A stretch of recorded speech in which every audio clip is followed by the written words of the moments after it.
Welcome to the Find Your Leadership Confidence podcast with Vicki Noethling. You are about to discover impactful lessons that help you grow as an individual, grow your confidence, and find the positive and good within you, so you powerfully and authentically become the best version of yourself.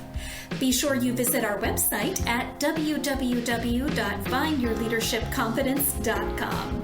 While you're there, subscribe to us via your favorite network.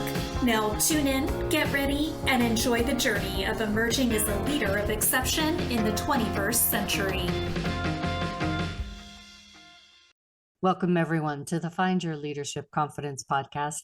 I'm your host, Vicki Noethling, coming to you from Roswell, Georgia. The goal of this podcast is to bring topics and guests that will empower you to become the confident leader to take your business or your life to the next level. Today, I am excited to have Liz Wolfe as a guest, and let me tell you a little bit about Liz. So she is a business coach who got her entrepreneurial start growing up on a sheep farm in Western Pennsylvania. Later, she moved to New York City to get as far away from the farming life as possible. Amen. She started her business with her husband 25 years ago and is a coach for individuals to get unstuck so they can launch and grow an abundant business. She also plays the ukulele and is half of the singing duo Ukulicious. I love that. I thought at first, whenever you said Western Pennsylvania, I thought you were going to say that you do the squeeze box, because I've got friends that do that too. But no, or we could go out into a polka anytime. Right. I'm with you there. I definitely know how to do the polka. That's right. That's right. Our theme today is going to be the 3 keys to an abundant business. Please join me in welcoming my guest, Liz Wolfe. Welcome, Liz. Thank you so much. Thank you. So we gave a secret as to where you were living, but where do you live now? Where do you call home? Yeah, I live in New York City, and I went to college in Connecticut. And after college, I said, well, I could go back to Pittsburgh, which is where I grew up, and go back to the farm because it still did exist at that time, or move to New York City, which seemed a lot more exciting. And so that's what I did. I moved here, and eventually I met my husband, who was actually a New York City native. He grew up in Queens. He has no interest in going anywhere else. So we started a business together, and here we are, still in New York. So my youngest daughter went to Savannah College of Art and Design for fashion and film, and she did a fashion stint as an intern in out of Manhattan, and she lived in Brooklyn for 3 months and Flatbush for 3 months. So I got to visit New York quite a lot for that 6 months. Yeah, it's interesting that you mentioned your children, because as soon as I said that, I said, what's even funnier is the way I grew up was completely different than the way my kids grew up, because both of my kids grew up in New York City. And so they were all completely independent and going on the subway and moving around. So they had a completely different, for me to get anywhere, you had to get in the car, you had to drive someplace. I actually rode a horse quite a bit to get around. As a matter of fact, I knew how to ride a horse better than I knew how to ride a bike. Yep. Yeah.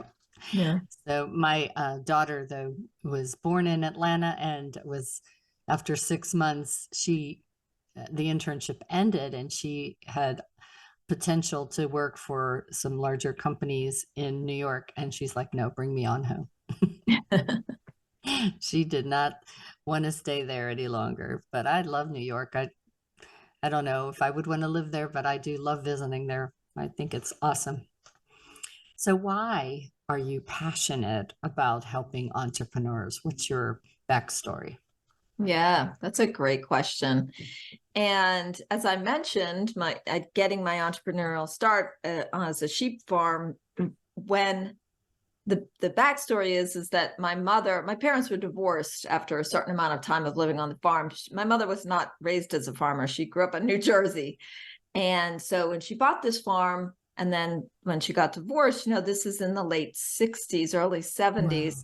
So there wasn't such a thing as women farmers. There were farmers' wives who, of course, were also farmers, but there were no women that owned land, and of course we were in cattle country, dairy country, and here we had these sheep. So we were kind of an anomaly.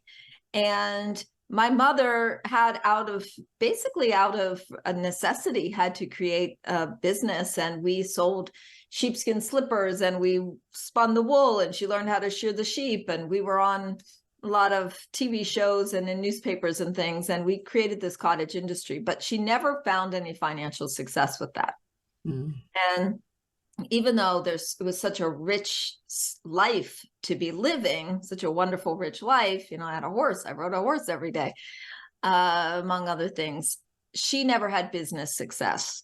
And so I've always, the passion comes out of, if she had had some guidance, if I had been able to coach her, if I knew now what I knew, or you know what I mean? If I knew then what I knew now, I could have helped in a different way. And I really see how, especially not just women, because men struggle a lot too, but solopreneurs, people who are on their own, have ideas and want to expand on those ideas and see financial success. And it's very important to me to be able to share my knowledge of my success and how I got here with people who are struggling. And I, sadly can't go back and do that for my mom, but hopefully we'll lead the legacy on for future. So I'm assuming she ended up selling the farm. She did indeed. She declared bankruptcy and she sold the farm. And that was the end of that. And just a quick side note, that's a big fracking area now in Western Pennsylvania, where that is very big fracking. So we were sitting on a potload. Not that I necessarily would have chosen that, but it's been quite interesting to see how it's changed economically in that area for the farmers because of this. So, but we had no knowledge, or that didn't exist at that time. So yes, that farm is long gone. So what is the system that you share with your coaching, and how does it have the biggest impact in with the people you serve? Well, so much of the mindsets of entrepreneurs, especially earlier on, is a scarcity-based mentality. It's, I don't have enough clients, I don't have enough money, I don't have enough leads, I don't have enough time, I don't have enough knowledge. There's so many ways in which we have this scarcity mindset. So it's very important to me to share with my clients and everyone on my mailing list and beyond, and all my videos, is about how to shift your mindset from this scarcity mentality to an abundance mindset, which is why I say I coach entrepreneurs to get unstuck so that they can launch and grow an abundant business. Because even if you have a tremendous financial success or even moderate financial success, if you're living in a state of scarcity that you still don't have enough time or you're overwhelmed, you won't have an abundant experience. And that I think ultimately is what people are searching for. So I have created what I call the 3 keys to an abundant business, which is in direct an answer to what is commonly thought of as how you would have to be successful in business. So the big 3 people talk about all the time is you have to manage your time well, you have to not procrastinate, and you have to be disciplined and all that. You also have to know the right people. You have to have good networking. And the third one is an alignment with the first one, which is that around discipline, which is that you kind of have to be a mover and a shaker. You have to have, huge following, and you have all this big vision of what you want, and have this. So the problem people run into is that they don't have those things when they're starting out. And so you have this sense of always being behind the 8 ball, always lacking, because then you go to a million networking events, try to meet the right people, and then you still don't. So then you feel bad because you don't meet the right people. Or let's say you don't have good time and management, or you're not disciplined, or you don't want to work really, really hard. That's another one. It's like, oh, I have to work really hard. So I'm all for all of that stuff. Like, I consider all those things to be tools in your toolbox. However, they are all things that are outside of your realm of control. So as an antidote to that, the keys to an abundant business are to ask powerfully, to give wholeheartedly, Mm. and to receive graciously. Oh, And nice. each one of those things has, of course, I can go deeper into an explanation about, but all of those are within your realm of control. You can always ask, you can always give, and you can always receive. Wow. That's awesome. And it's a great way positively to think of things, because I do think that we tend to go right away to the woe is me, negative Nelly kind of thing. And we forget about that we are the master of our means. Yes. So, how do you get started on this entrepreneurial journey? You talked about, some people know what they are going to do. They have the tools in their toolbox, and some people go into this without anything but an idea. So That's how do you right. coach those kind of people? Well, for one thing, the first thing you need to know is what am I doing? What's my vision? That's another, the coaching program is based on this system of, number one, what's your vision? What do you want? Many of us are not clear, or there's a lot of ways that entrepreneurs get around asking this question in a very specific way, which, by the way, relates directly to the asking powerfully. When I say powerfully, I mean specifically. So people will say, I want to make $1 million, which is me too. I want to make $1 million too, but it's not this year, for instance. Or they say, I really want to help people. I just love people and I want to help them. I want to make an impact. These are all the buzzwords that you hear. So we have to know, what is your vision? And because out of that, we need a strategic plan. Now, I've never met an entrepreneur, no matter how little they've gotten into whether they're like completely, I don't even know what I'm doing here too. I've been in my business 5 years or 10 years or 20 years. I've never met an entrepreneur that I didn't ask the question, so what's on your to-do, what's on your action list? Let's make an action list, that didn't have some answer to that question. Sometimes the list is very, very long, but the problem is it's not strategic. So I got a whole whiteboard filled over here that luckily you can't see, full of things that I could be doing at any given moment. But once we're clear about the vision, then we need to know, what's the strategy? And this is where people get lost, because they don't know what to work on, because they could work on anything. It's like, dude, look at us. I got all day free. And then you get to the end of the day and you're like, wait, I didn't do anything today. What did I do? And it isn't that you didn't. I've also never met an entrepreneur that didn't work hard, put the effort in. I never talk to people who say I slept all day. And never talk to people.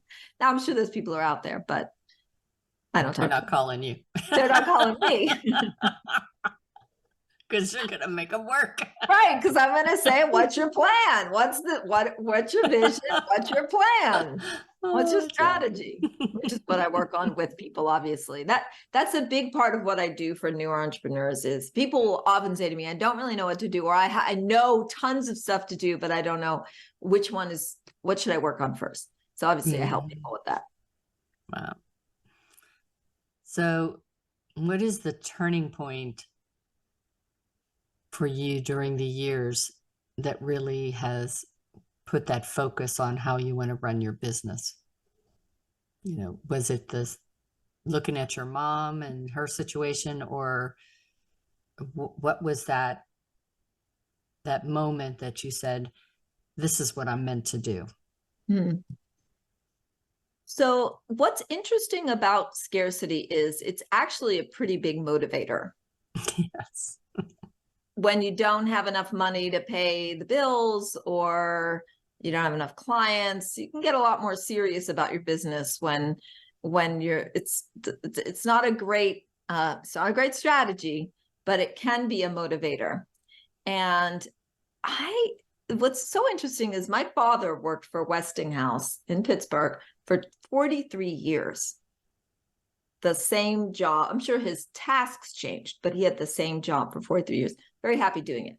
And my mother, nobody talked about being an entrepreneur. It was like, we got to create something here so that we could make money and Pay so the we bills. could pay the bills, Eat. right? The electric bill. She would yell at us if we left lights on, Mhm.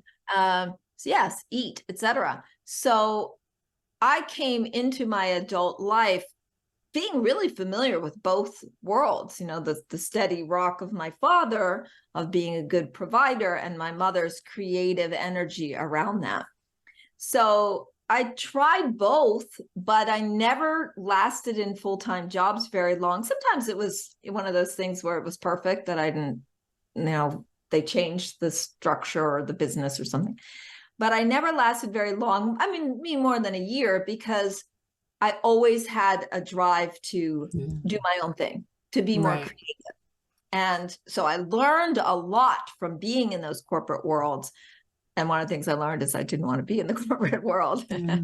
So I was doing it on my own. But the turning point was when I got married and I was doing actually software training and consulting. And this was like, I don't know, mid-90s, I guess it was. And my husband had one of those jobs where, remember this, where you would talk on the phone? You would actually, remember that? Yeah, people would talk on, I still have one right on my desk. I never talk on it, but he is to this day just one of these guys that just can get on the phone and just call people all day long, does sales. So I convinced him to quit his job to come work with me so that we grew this software consulting business together, doing CRM, which is customer relationship management software. So I loved technology when I felt like it was making a difference for people, but because teaching and learning people at that time really was life transforming for people, to learn Excel or to organize their whole business. So I got a little tired of the tech though. And I decided I only wanted to focus on coaching entrepreneurs and being on that teaching and coaching side. Now, it was a difficult transition to get out of basically a partnership that I have. We still work together. We still have our business. He's just sitting right over there in the other room. But there was a bit of a separation time there where I felt like I was abandoning him, even though I was still living in the same house. And because it was me wanting to pursue a different, something that I was passionate about. I've always been very interested in mindset and personal development and seeing how that really can impact people. That is the third part of the vision, strategy, mindset. Without that, you have to deal with that mindset or you're because that's the biggest stop that people get. And I had my own challenges with that. So we figured it out. And now this is all I do is coach entrepreneurs other than play my ukulele. Is he the other half of the duo? No, that's pretty funny. No, it's a good friend of mine named Gene. Yeah. No, he never heard the word ukulele before he met me. Not from New York. No, and then of course, every Christmas after that, I was like, but I should get this ukulele. He was like, you already have one. I'm like, but I need two. Now it's fine. But no. So but he's great. He's a great supporter of it, though. He loves it. That's good. Do some rapid fire real quick here. What is something that you had to overcome in your business that would be a good life lesson for others? Well, the one I was just referring to was a really big one. Thank you for bringing that back up. Remember when my parents got divorced, there was definitely, my mother was pursuing her dreams and my father was this, stalwart guy who was just wanted to have a family and a marriage. And so when I started to separate myself from that, I really was concerned about the impact that it would have on my marriage. Yeah. And luckily it didn't. We worked through it. But that was a big, then, it's 10, 12 years ago now that I've completely moved from one to the other. Yeah. That was a very big emotional experience. And I think it's, just not on your spouse too. Like, I had spent over 40 years in corporate world. And so then when I retired, I think the expectation was that I would be just like my husband, picking up golf and watching Netflix. Yeah. And unlike that, I chose to continue to do things that I loved. And so people all around you don't always understand that, thinking, well, why? Why are you doing this? But so there's always that feeling, I think, that you have to explain yourself. Yes, yes. So I think that's a really good example of what you just said, is that not everybody wants the same things, and sometimes it does impact the other partner. Mm-hmm, for sure.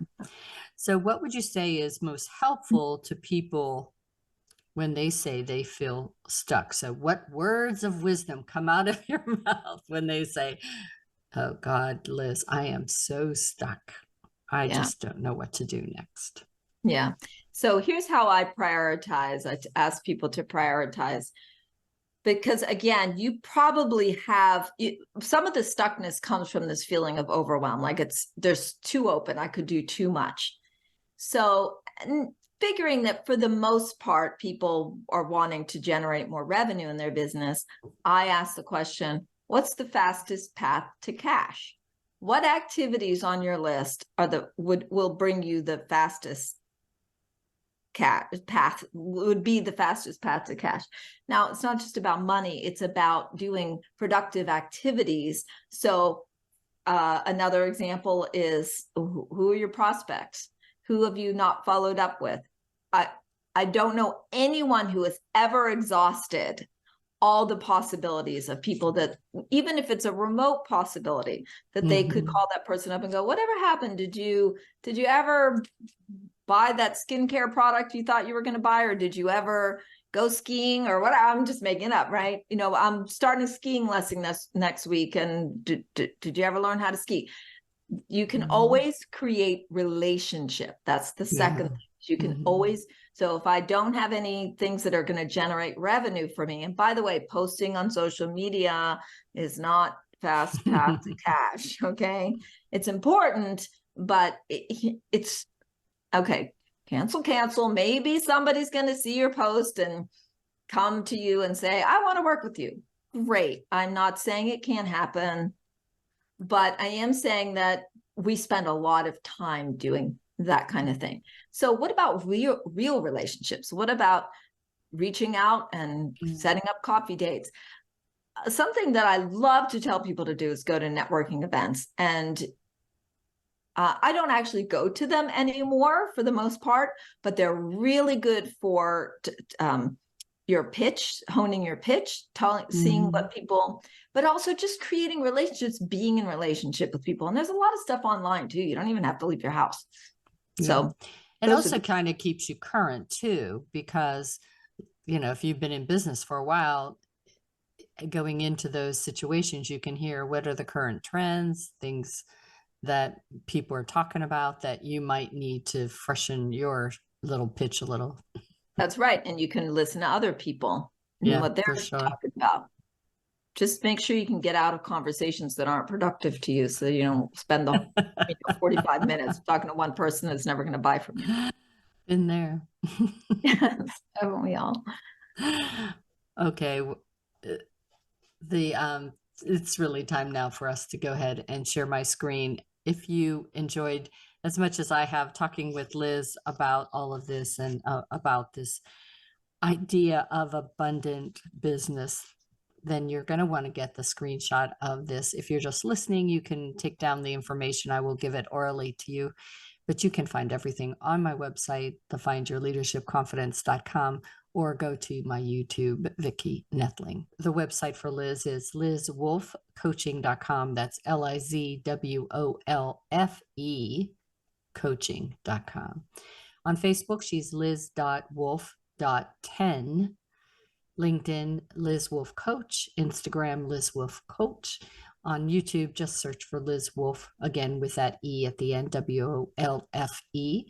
I'm going to let Liz talk to you about her call to action. Go ahead, Liz. So I have a quiz that's to help you learn whether or not you're wired for business success, and to help you learn what your CEO style is. So your CEO leadership styles. So there are 4 styles, and if it's very simple, lizwolfecoaching.com/quiz. And actually, if you just go to Liz Wolfe Coaching, you can get to the quiz right there. And it will help you to figure out when you feel stuck. Some of those things, maybe it's just because of your working style.